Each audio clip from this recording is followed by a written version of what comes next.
안녕하세요. 이상희 TV입니다. 오늘 방송 시작합니다. 오늘 방송 제목은 OECD 보건 통계를 통해 본 한국인의 건강 수준과 우리나라 보건의료 실태입니다. 며칠 전에 OECD 보건 통계가 발표되는데요. 이거 매년 발표되는 겁니다. OECD 국가들의 보건의료 관련 지표들을 비교해서 볼 수 있다고 하는 장점이 있죠. 우리나라가 OECD 국가들 중에서 보건의료 관련 건강 지표가 어느 정도 수준에 있는지를 정확하게 비교적으로 알 수 있는 아주 좋은 데이터입니다. 그래서 OECD 헬스 데이터를 많이 활용하는데요. 오늘 이 내용 압축적으로 여러분들에게 소개해 드리겠습니다. 먼저 우리나라 국민의 기대 수명인데요. 기대 수명 표를 통해서 한번 보시겠습니다. 기대 수명 표를 보시면요. 기대 수명이 82.7세입니다. 우리나라가요. 남자 79.7세, 여자 85.7세. 여자는 85.7세까지 갔죠. 그래서 남자와 여자의 기대 수명의 차이 85.7과 79.7이니까요. 6세죠. 그렇습니다. 남자보다 여자가 6년 더 길게 산다 이렇게 보시면 되겠습니다. 남녀 평균을 내면 우리나라 국민의 기대 수명은 82.7세가 되겠습니다. 그러면 OECD 평균하고 비교해보면 어떤지 궁금하시죠? OECD 평균은 80.7세입니다. 우리는 82.7세. 몇 년 차이 나죠? 그렇습니다. 2년 차이가 납니다. 우리 국민이 OECD 국가들 평균보다 2년 더 오래 산다 이렇게 이해하시면 되겠습니다. 자, 그렇다면 기대 수명의 연도별 변화 추세를 한번 보시죠. 변화 추세를 보시면 여러분들이 정확하게 얼마나 우리나라의 기대 수명이 늘어왔는지를 알 수 있을 겁니다. 먼저 2007년 데이터를 한번 보십시다. 2007년 데이터를 보시면요. 우리나라는 기대 수명이 몇 년이었습니까? 79.2세였죠. 79.2세. 그리고 OECD 평균은 78.5세. 그러니까 2007년, 지금으로부터 10년쯤 전이죠. 0.7세만 차이가 났습니다. OECD 국가들 평균보다 우리나라가 0.7세가 더 길었는데 이것이 2017년 현재 10년 남짓 만에 어떻게 변했느냐. 우리는 79.2세에서 82.7세로 늘어났고 OECD 국가들 평균은 78.5세에서 80.7세로 늘어났죠. 자, 그래서 10년 전에는 0.7세 우리가 기대 수명이 더 길었는데 이제 몇 년이 더 길어졌다고요? 그렇습니다. 2년이 더 길어졌습니다. 그러니까 두 그래프 사이의 간극, 격차가 점점 더 벌어지는 추세를 보이고 있다. 여러분 이걸 이제 충분히 이해하셨죠? 자, 이번에는 사망률을 한번 비교해 보겠습니다. 사망률 나타낸 표인데요. 자, 주요 질환별 사망률을 살펴보면 우리나라는 암 사망률, 자, 사망률 지표는요. 인구 10만 명당 몇 명이 사망했냐 이걸 갖고 따지거든요. 그래서 연령을 다 표준화합니다. 그래서 국가 간 비교할 수 있는 방식으로 합니다. 그래서 연령 표준화 사망률인데요. 연령 표준화 암 사망률을 보면 인구 10만 명당 우리나라는 165명이 암으로 사망하셨는데, 자, 그런데 OECD 평균은 200명입니다. OECD 평균 200명 사망하는데 우리는 165명이 사망하니까 암 사망률이 OECD 평균에 비해서 훨씬 낮죠. 아주 우수합니다.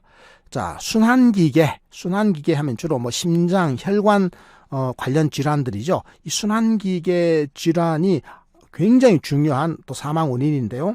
우리나라는 147명입니다. 인구 10만 명당 147명이 순환기계 질환으로 사망하는데 OECD 평균은 279명이 됩니다. 무려 279명. 그러니까 우리나라보다 거의 2배 많죠. 그러니까 우리나라 사람들은 혈관, 심장 관련 질환으로 인한 사망이 OECD 평균의 절반을 조금 넘는 수준. 그러니까 엄청나게 낮다라는 사실을 알 수 있을 겁니다.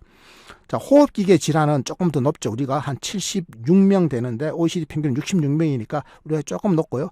치매로 인한 사망은 인구 10만 명당 우리가 12.3, 그리고 OECD 평균은 24.3. 이것도 우리가 한 절반밖에 안 된다는 사실을 알 수가 있습니다. 그러니까 이렇게 주요 질환별 사망률이 낮다. 이것이 이제 수명이 긴 것과 또 밀접하게 관련이 있다. 이렇게 말씀드릴 수 있겠습니다. 자, 그 다음에는요, 자살입니다. 자살 한번 보죠.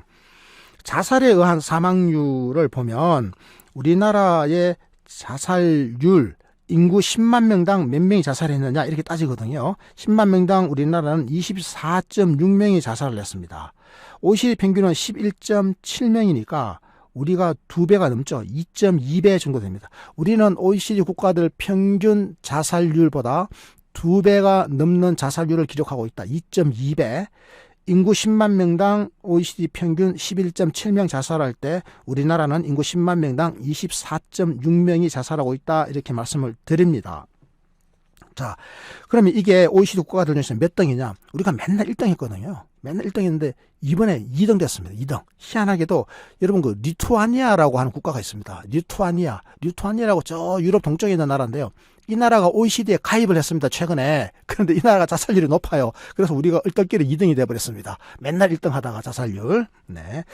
자, 그러면 이제 자살에 의한 사망률, 그러니까 자살 사망률의 추세를 제가 한번 보여드리겠습니다. 추세 그래프 한번 볼게요. 자, 이 그래프를 쭉 보시면 위에 있는 그래프가 우리나라 그래프고요. 밑에 있는 게 OECD 국가들 평균 자살률입니다. 우리나라 그래프가 맨 위에 올라갔을 때가 몇 년입니까? 2009년이죠. 2009년, 2010년 이때네요. 정말 이때 자살률 높았죠. 33.8명까지 갔습니다. 와, 그러니까 인구 10만 명당 33.8명까지 갔다가 이게 2016년에는 이제 떨어졌습니다. 점차 떨어져가지고 33.8이 24.6까지 떨어졌죠. 9명 좀 넘게 떨어졌습니다. 아, 그래 많이 떨어진 거죠. 떨어지고 있는 추세다. 이 추세가 앞으로 계속 좀 되었으면 좋겠습니다. 그래서 자살자가 확 더 줄어들었으면 좋겠습니다. OECD 평균 자살률은요, 거의 비슷하죠. 그러니까 2009년에 13.6이던 것이 2016년 현재 11.7. 아주 미미하게 줄어들거나 거의 그대로인 거죠. 우리가 OECD 평균보다 자살률이 아주 높다라고 하는 사실, 2.2배나 된다라고 하는 사실을 여러분들은 확인하실 수가 있을 겁니다. 자살률을 낮춰야 되겠다 이런 생각을 하고 있습니다. 사실은 자살률이 높다라고 하는 것은 그만큼 대한민국 사회가 살기가 각박하고 행복 수준이 낮다라고 하는 사실과 밀접하게 연관되어 있다라고 하는 말씀도 드립니다. 우리 민족이 원래 자살을 잘하는 민족이 아니었지 않습니까? 네, 그렇게 보면 최근에 들어와가지고 이렇게 자살률이 높아진 것, 최근 20년 사이의 일입니다. 자, 이번에는요, 영아 사망률입니다. 영아 사망률은요, 태어난 지 1년 이내에 아이가 사망하는 그 경우니까 이것은 그 나라의 건강과 보건 수준을 가장 잘 보여주는 지표입니다. 그래서 영아 사망률 지표를 비교해 보면 그 나라의 보건의료 수준을 정확하게 알 수가 있습니다. 우리나라는요, 보건의료 수준이 높습니까 낮습니까? 알죠? 굉장히 높은 거 아시죠? 우리나라는 보건의료 수준이 국제적으로 아주 높다. 그래서 태어나서 1년 이내에 사망하는 아이의 숫자가 아주 적어요. 자, 이거는 어떤 지표냐? 영아 사망률 지표는 출생 1000명당 몇 명이 사망했느냐. 1000명의 아이가 태어났는데 1년 이내에 몇 명이 죽었냐 이 말이에요. 우리나라는 몇 명이 사망한다? 1000명 중에 2.8명이 사망을 해요. OECD 평균은 3.8명이에요. 미국은요 5.8명이에요. 우리보다 거의 2배죠. 그렇습니다. 미국은 보건의료 수준이 우리보다 훨씬 더 뒤떨어져 있다. 우리가 2.8인데 미국은 5.8, OECD 평균은 3.8이다라고 하는 사실을 제가 정확하게 말씀드립니다. 우리는 OECD 평균보다 영아 사망이 훨씬 낮다라고 하는 사실을 말씀드립니다. 자, 이것을 그래프를 한번 보여드릴까요? 자, 그래프를 보시면요, 정확하게 아실 수 있죠. 우리나라는 저 앞쪽에 있죠. 앞쪽에. 그렇습니다. 뭐 핀란드, 일본 2.0이죠. 그리고 우리나라가 2.8이고요. 그러니까 핀란드, 일본, 노르웨이, 스웨덴, 주로 북유럽 좀 나라들이 많이 앞쪽에 포진해 있죠. 우리나라도 앞쪽에 포진해 있습니다. 그리고 OECD 평균 3.8이고요. 저 뒤쪽으로 가볼까요? 뒤쪽으로 가면 미국, 칠레, 터키, 멕시코 이런 나라들이 있죠. 미국이 저 뒤쪽에 가 있다는 사실 여러분 잘 눈여겨봐 주십시오. 자, 지금까지 영아 사망률을 살펴봤고요. 이번에는 이제 건강에 위험이 되는 요인들을 좀 살펴볼 텐데요. 가장 대표적인 것이 담배 피우는 거. 담배가 정말 이게 건강에 엄청난 적이잖아요. 백해무익한 것인데 암도 일으키고 폐질환도 일으키고 만병을 다 일으킵니다. 그래서 백해무익하다 이런 이야기를 하는데, 그런데 흡연율, 한국의 흡연율 옛날에 굉장히 높았습니다. 점차 낮아지고 있습니다. 2007년에 우리나라 흡연율, 남성 흡연율이 43%, 남자 100명 중에, 성인 남자 100명 중에 43명이 담배를 피웠는데 이게 10년이 지난 이제 2017년 현재 31.6명으로 많이 줄었습니다. 많이 줄었죠. 그렇습니다. 자, 이게 이제 남자 흡연율이었고, 그럼 남자 여자를 통틀어서 우리가 평균 흡연율을 내는 거죠. 자, 그래프를 한번 보시면, 표를 보시면요. 표를 보시면 2017년 현재 흡연율, 한국은 몇 명입니까? 한국은 몇 퍼센트입니까? 17.5%죠. 네, 17.5%. 그러니까, 남자는 31.6%, 남자 100명 중에 한 32명이 여전히 담배를 피우고 있고, 여자 100명 중에 3.5명이 지금 담배를 피우고 있습니다. 그래서 평균 되니까 17.5% 흡연율이죠.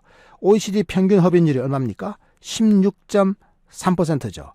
그러니까 우리가 OECD 평균 흡연율보다 조금 더 높다. 조금만 더 노력하면 우리도 OECD 평균 수준으로 흡연율을 낮출 수 있겠다. 이런 판단을 하고 있습니다. 우리나라에 이렇게 남자 흡연율과 여자 흡연율 사이에 차이가 많이 나죠. 남자는 3.1.6, 여자는 3.5인데 OECD 평균을 보면 20.2, 12.7이죠. 그래서 우리나라 여성들은 OECD 평균에 비해서 흡연율이 아주 낮다라는 사실을 알 수가 있습니다. 자, 이것을 막대 그래프로 한번 보겠습니다. 자, 막대 그래프를 보면요. 어떻습니까? OECD 평균보다 우리나라가 좀 높죠. 그래서 오른쪽으로 좀 더 치우쳐 있다는 사실을 알 수 있고요. 와, 여러분, 터키 한번 보세요. 터키. 칠레, 터키 이런 나라는 흡연율이 몇 퍼센트입니까? 25%, 26%죠. 우리보다 거의 뭐 한 8%, 9%포인트 더 높다. 이런 사실을 알 수가 있습니다. 저 앞쪽으로 오면요. 스웨덴, 미국, 노르웨이, 캐나다, 호주, 핀란드 이런 나라들은 흡연율이 좀 낮은 나라들이죠. 자, 지금까지 제가 이제 흡연율을 살펴봤고요. 참고로 우리나라의 그 주류 소비는 OECD 평균 수준입니다. 많은 사람들이 한국 사람들은 술통에 들어가 산다 이런 이야기를 하는데 실제로 술통에 들어가 사는 건 아닙니다. 통계를 보면 정확하게 주류 소비량이 OECD 평균 수준이다라는 말씀을 제가 드립니다. 자, 이번에 정말 중요한 거 바로 과체중과 비만입니다. 자, 과체중과 비만을 나타내는 표를 한번 보시겠습니다. 자, 표 봅니다. 과체중과 비만, 이 체중이 많이 나간 거, 비만인 거 있죠? 이거는요, 정말로 건강을 해치는 겁니다. 진짜 많은 질환을 일으켜요. 고혈압, 당뇨병 같은 대사성 질환을 일으켜가지고 혈관을 다 망가뜨리고요. 혈관이 망가지면 심장병, 뇌혈관 질환, 뇌질환, 그리고 콩팥도 망가집니다. 그래서 정말로 이게 심각한 문제를 일으키는 게 이 비만이에요. 그래서 최근에 연구에 의하면 비만은 또 암을 일으키는 원인이에요. 그래서 이 비만과의 전쟁, 그래서 많은 나라들에서 이 비만과의 전쟁을 하고 있는데 우리나라가 그래도 비만율이 낮은 편인데 그래도 요즘 들어와가지고 많이 늘고 있어서 약간의 각성이 필요한 그런 상황입니다. 그래서 제가 표를 좀 설명해 드리면요. 우리나라 전체 남녀 합쳐서 과체중 비만 인구의 비율이요. 퍼센트로 나타나는 거죠. 33.7%입니다.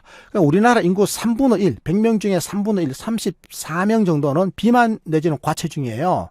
자, 여러분 어떻습니까? 여러분은 비만이나 과체중에 속합니까? 자, 우리나라 인구 3분의 1이 바로 여기에 속합니다. 그런데 OECD 국가들 평균은 60%입니다. 그러니까 59.3%, 59.3%가 OECD 평균인데 우리나라는 아주 양호한 편이죠. 자, 그러면 어떤 나라가 과체중이나 비만인 인구가 많을까요? 자, 이거는요, 제가 막대 그래프로 한번 확인해 보겠습니다. 막대 그래프로 딱 세워 놓으면 와, 저 나라가 정말 이렇게 비만 인구가 많구나. 금방 한눈에 보실 수가 있을 겁니다. 자, 막대 그래프 보십니다. 자, 막대 그래프를 보시니까 우리는 맨 왼쪽에 있죠. 네, 일본, 한국 아주 날씬하군요. 네, 일본은 진짜 비만 인구 너무 적죠. 25.9%. 와, 25.9%밖에 안 돼요. 100명 중에 26명. 우리는 100명 중에 34명. 100명 중에 26명, 100명 중에 34명 이렇게 되겠네요. 자, 저 오른쪽으로 쭉 가볼까요? 오른쪽으로 가보니까 미국, 멕시코, 칠레, 네, 저 아메리카 쪽에 있는 나라들이군요. 그렇죠? 자, 미국 71입니다. 딱 100명 중에 71명, 71명, 71명이 비만이에요. 그리고 멕시코 72.5, 칠레 74.2. 와, 이런 나라들은 건강 수준이 안 좋아요. 기대 수명이 더 짧고 건강 수준이 전반적으로 안 좋아요. 왜 그럴까요? 비만하니까 그렇습니다. 비만은 건강과 이렇게 상치된다. 이런 말씀을 제가 다시 한번 드립니다. 자, 이번에는 이제 보건의료 자원의 수준을 한번 비교해 보겠습니다. 국가적으로 보건의료 자원을 비교해 볼 텐데요. 보건의료 자원 중에서 가장 중요한 자원 중에 하나가 누구죠? 바로 의사 숫자죠. 임상의사. 그러니까 환자를 직접 치료하는 의사를 임상의사라고 부릅니다. 그렇죠? 클리니컬 닥터죠. 임상의사. 임상의사의 숫자입니다. 2017년 현재 임상의사의 숫자를 보면 임상의사는요, 인구 1000명당 의사 몇 명이냐 이걸 보거든요. 우리나라는 인구 1000명당 의사가 2.3명이에요. 인구 1000명당 의사가 2.3명이죠. OECD 국가 평균은 3.4명이에요. 자, 여러분, 우리나라에는 의사 숫자가 많아요, 적어요? 적습니다. 그럼 의사 숫자를 늘려야 돼요? 늘리지 말아야 돼요? 늘려야 됩니다. 근데 대한의사협회에서는 의사 숫자를 늘리지 말자라고 자꾸 주장하고 있고, 실제로 의과대학에서 양성하는 의사의 숫자는 엄격하게 지금 통제되고 있습니다. 그런데 의사 숫자가 조금 늘어날 필요가 있다고 저는 생각합니다. 왜냐? 인구 1000명당 우리나라는 임상의사 수가 2.3명에 불과하고 OECD 평균은 3.4명이다라고 하는 사실을 정확하게 우리 좀 알 필요가 있는 거고요. 자, 이것을 다른 나라들하고 한번 비교해 보겠습니다. 막대 그래프를 세워가지고 여러분들하고 한번 보겠습니다. 자, 막대 그래프를 세워놓으니까 OECD 나라들 중에서 우리나라가 어디 있습니까? 맨 왼쪽에 있잖아요. 2.3, 키가 제일 작죠.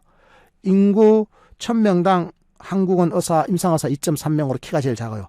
자, OECD 평균 딱 중간에 있죠. 3.4. 그러면 어떤 나라가 의사 숫자가 많은 4.0, 그러니까 인구 1000명당 4명 이상인 나라들 한번 볼까요? 이탈리아, 덴마크, 스웨덴, 독일, 스위스, 그다음에 노르웨이, 오스트리아. 유럽의 선진국들은 이렇게 의사 숫자가 많아요.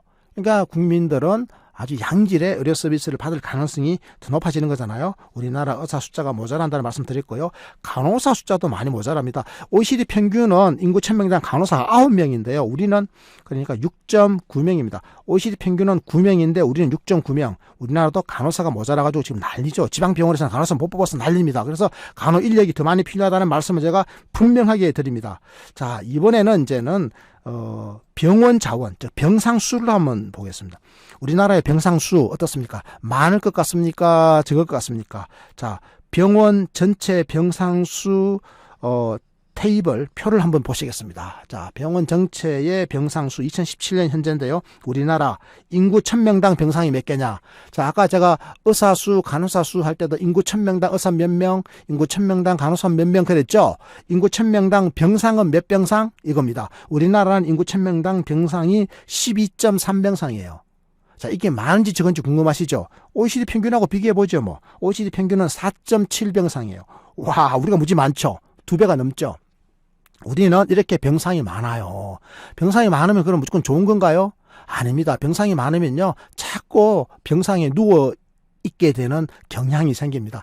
입원 일수가 길어지는 거죠. 이것은 자원의 낭비 현상이 일어날 개연성이 커진다고 하는 겁니다.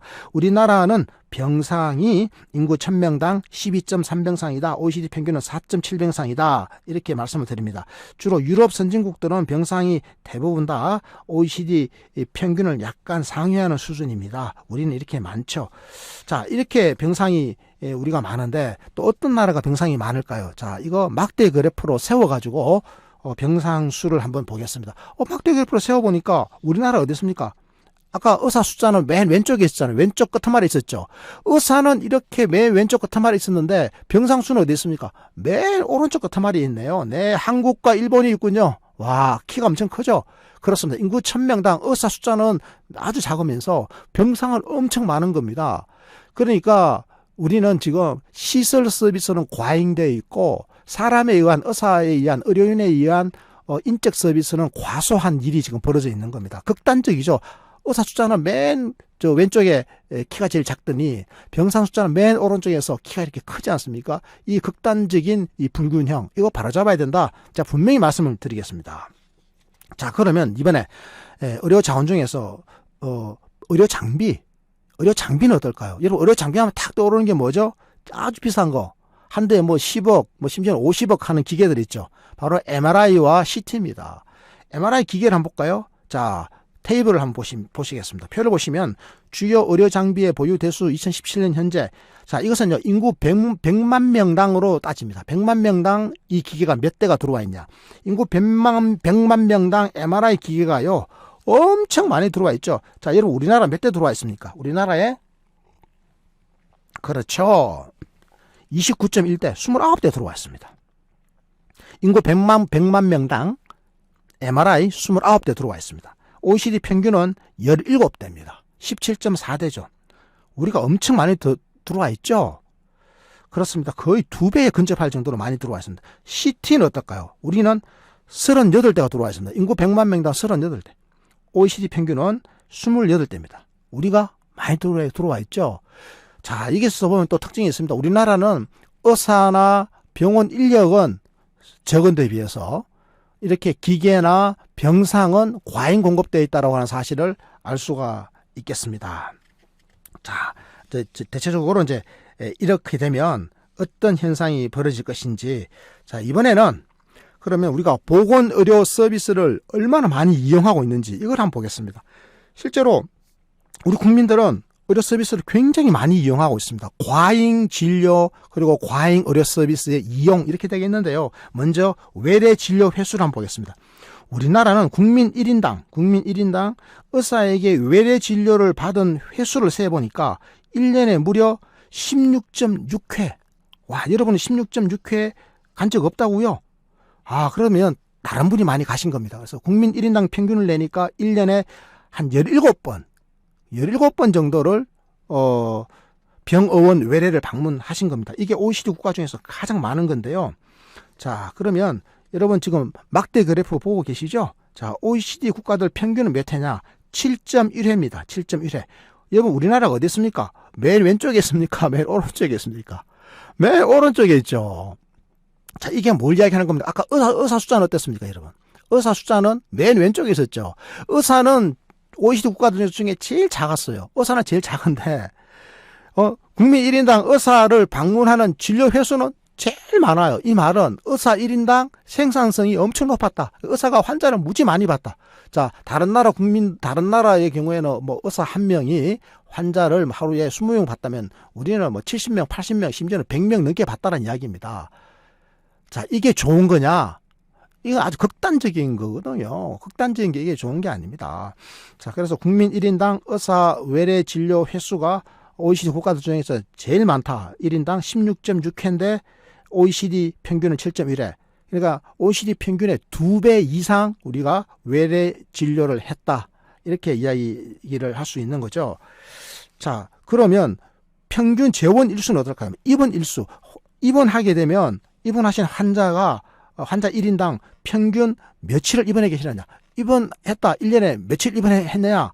따져보니까 우리나라는 18일을 입원하는 거, 18일 입원했고요. OECD 평균은 8일입니다. 이것도 2배가 넘죠. 입원 일수도 우리가 2배가 넘는다는 사실을 알 수 있습니다. 자, 이번엔 제왕절개로 한번 가볼게요. 제왕절개. 자, 여러분 제왕절개가 뭔지 아시죠? 제왕절개. 이것은 자연분만이 아닌 거죠. 여러분 아시는 것처럼 수술을 통해서 이제 분만을 하는 겁니다. 자연분만이 아닌 수술에 의한 분만, 이거를 제왕절개라고 그러는데요. 이 제왕절개도 바로 우리 의학이 얼마나 수술을 선호하는지를 나타내는 하나의 지표입니다. 그래서 이 지표를 보니까 출생아 1000명당 몇 건. 우리나라는요, 제왕절개 건수가 1000명당 452건입니다. 1000명당 452. 아이가 1000명 태어났는데 452명은 수술을 통해서 태어났다 이 말이에요. 그러니까 우리나라에서는 태어난 아이의 절반 정도가, 거의 절반이 수술로 태어난 거고 절반은 자연분만으로 태어났다 이렇게 볼 수 있는 거잖아요. 이게 그러면 OECD 국가들하고 비교해보면 어떠냐고요? OECD 국가들 평균은 266명이 수술로 태어납니다. 1000명 중에 266명. 그러니까 OECD 평균은 1000명 중에 266명이 수술로 태어나는데 우리나라는 1000명당 452명, 거의 절반이 수술로 태어난다. 이게 그러면 OECD 국가들 중에 몇 등이냐? 2등입니다. 1등은 터키입니다. 터키가 531명이 수술로 태어나요. 1000명 중에. 1000명 중 531. 우리는 1000명 중 452. OECD 평균은 1000명 중 266.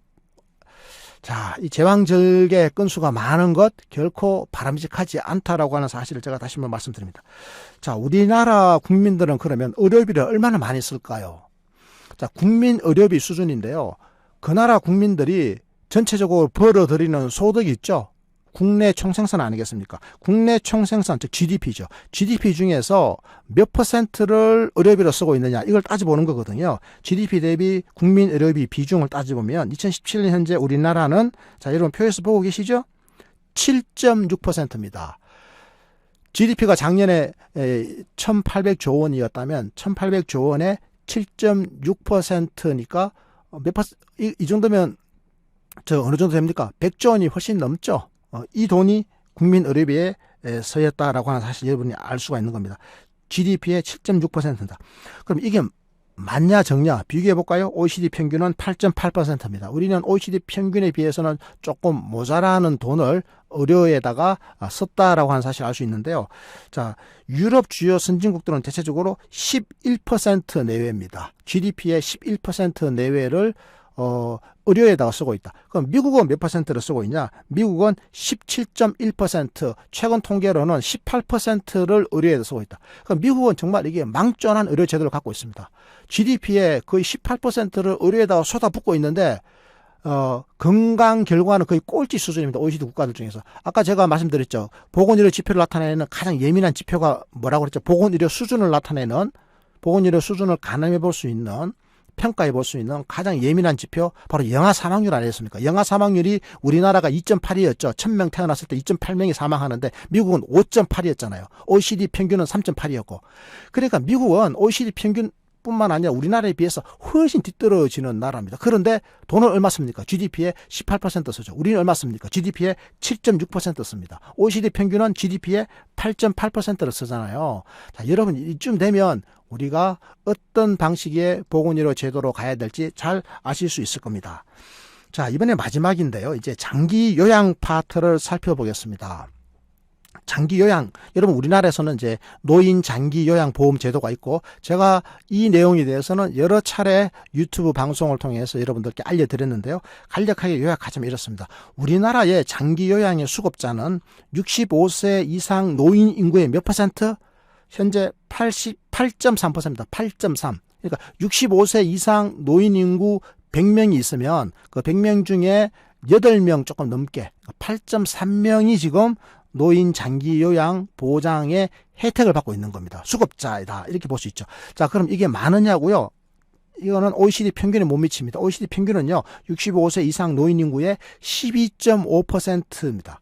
12.5%가 장기 요양의 수급자인데 우리나라는 8.3%니까, 그러니까 우리도 OECD 평균 수준으로 빨리 가야 되는 거죠.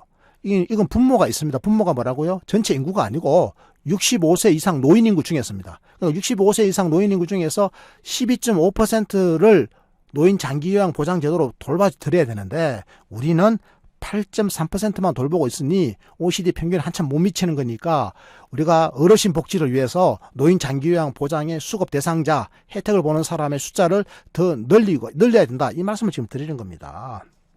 자, 이렇게 해서 장기 요양 수급자가 늘어나고 장기 요양에 투입되는 비용이 사회 전체적으로 늘어나게 되면 이 분야에 일자리가 많이 만들어져요. 자, 바로 장기 요양 돌봄 종사자, 예를 들면 요양보호사라든지 간호사라든지 각종 치매 관련 인력이라든지 작업치료사, 물리치료사, 굉장히 많은 전문 인력들이 이 장기 요양 분야에 돌봄 종사자로 들어가는데요. 65세 이상 인구 100명당 우리나라는 3.6명밖에 안 돼요. 그러니까 65세 이상 어르신 100명 있잖아요. 100명을 기준으로 봤을 때 우리나라는 3.6명이 바로 장기 요양 종사자예요. 그런데 OECD 국가들 평균은 5명이에요. 우리가 1.4명이 적어요. 그러니까 OECD 국가들 평균보다 우리가 장기 요양 분야의 종사자 숫자가 이렇게 적습니다. OECD 평균은 노인 100명당 5명인데 우리는 3.6명이다라는 말은 이마만큼 차이, 1.4명에 해당되는 이마만큼이 노인 인구 100명당 1.4명이죠. 이만큼 일자리가 우리는 없는 거예요. 앞으로 이 분야의 일자리를 많이 만들어야 되지 않겠습니까? 이 분야 일자리 많이 만들고 이 분야에 우리 청년들이 많이 들어갈 수 있도록 해줘야 되는데 우리가 지금 그걸 못하고 있어요. 돈이 없다는 이유 때문에 이 분야 일자리를 너무 방치해가지고 저임금의 불안정한 일자리로 만들어버린 거 아니겠습니까? 저임금 불안정 일자리에 청년들이 가겠습니까? 안 가죠. 그런데요, 희한한 일이 있습니다. 그런데요, 노르웨이 있죠, 여러분. 스웨덴 있죠. 노르웨이나 스웨덴은 12.5명. 우리가 몇 명이라고요? 3.6명 아닙니까? 노인 인구 100명당 3.6명. 그런데 노르웨이나 스웨덴은 노인 인구 100명당 12.5명. 우리의 몇 배입니까? 거의 4배잖아요, 4배. 거의 3배 내지 4배에 가까운 고용이 창출되고 있습니다. 이게 청년, 장년, 남성, 여성 할 것 없이 누구라도 이 분야에 가요. 왜냐고요? 적정 임금을 보장하는 안정된 일자리거든요. 굉장히 중요한 메시지를 우리가 여기서 읽을 수 있습니다.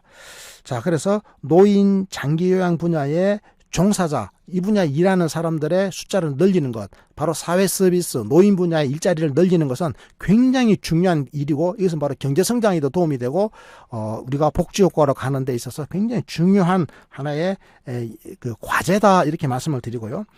자, 이번에는 이제 장기요양의 병상을 한번 보죠. 장기요양의 병상 하면 우리가 요양병원의 병상, 그리고 요양시설의 침상, 이걸 합친 건데요. 요양원과 요양병원에 있는 모든 침실을 다 합친 겁니다. 자, 막대 그래프를 세워가지고 여러분 제가 비교를 한번 해드릴게요. 우리나라는요, 61개쯤 됩니다. 그러니까 65세 이상 인구 1000명당, 65세 이상 인구 1000명당, 노인 장기 요양 시설의 침상과 요양병원의 병상을 합쳐보니까 61개예요. 인구 1000명당, 65세 이상 인구 1000명당 61개. 자, 막대 그래프를 한번 보겠습니다. 자, 막대 그래프를 보시면요. 우리나라가 어디 있습니까? 저쪽 오른쪽으로 가 있죠. 그렇습니다. 우리나라는 OECD 평균에 비해서, OECD 평균은 48이잖아요. OECD 평균은 48 침상 더하기 병상이거든요. 48. 그런데 우리나라는 61입니다. 저 오른쪽에 가 있죠. 우리나라보다 더 높은 나라도 있죠. 바로 옆에 스위스, 스웨덴, 네덜란드 이런 나라들은 룩셈부르크. 우리보다 더 높죠. 자, 그런데 중요한 특징이 있습니다. OECD하고 비교해도 그렇고 OECD 평균하고 비교해도 그렇고 우리의 오른쪽에 있는 스위스, 스웨덴, 네덜란드, 룩셈부르크하고 비교해보면 어떻습니까? 이 나라들은 대부분의 이 병상이 노인 장기 요양 시설이에요. 요양원이죠. 그러니까 요양원인데 우리나라는 요양원보다 뭐가 더 많아요? 요양병원의 병상이 더 많죠. 그러니까 이런 중요한 차이점이 있다고 하는 사실. 그러니까 우리나라는 요양병원의 병상 수가 사실은 불필요하게 많다라는 이야기를 지금 국제 통계에서 보여주고 있는 겁니다. 그래서 장기 요양 시설의 침상보다 요양병원의 병상 수가 압도적으로 많아서 좀 기형적인 상태에 있는 상태. 기형적인 상태에 있다. 이게 우리나라의 실태다. 이런 말씀을 제가 드립니다. 자, 제가 지금까지 OECD 헬스 데이터를 쭉 말씀드렸습니다. 2019년에 발표된 OECD 보건의료 통계인데요. 이 통계를 다시 한번 여러분들이 꼼꼼하게 새겨보시면 앞으로 우리가 어느 방향으로 나가야 될지 정책적으로 많은 교훈 그리고 참고를 할 수 있을 것이다 이런 생각을 합니다. 오늘 방송 이것으로 마치겠습니다. 이상희 TV는 늘 최선을 다하겠습니다. 여러분들 좀 구독하기 해주시고요. 안 하신 분들 그리고 지인들에게 좀 구독 많이 권해주십시오. 구독하기 그리고 좋아요와 알림 정도 함께 눌러주시면 큰 도움이 되겠습니다. 오늘 방송 마칩니다. 늘 고맙습니다.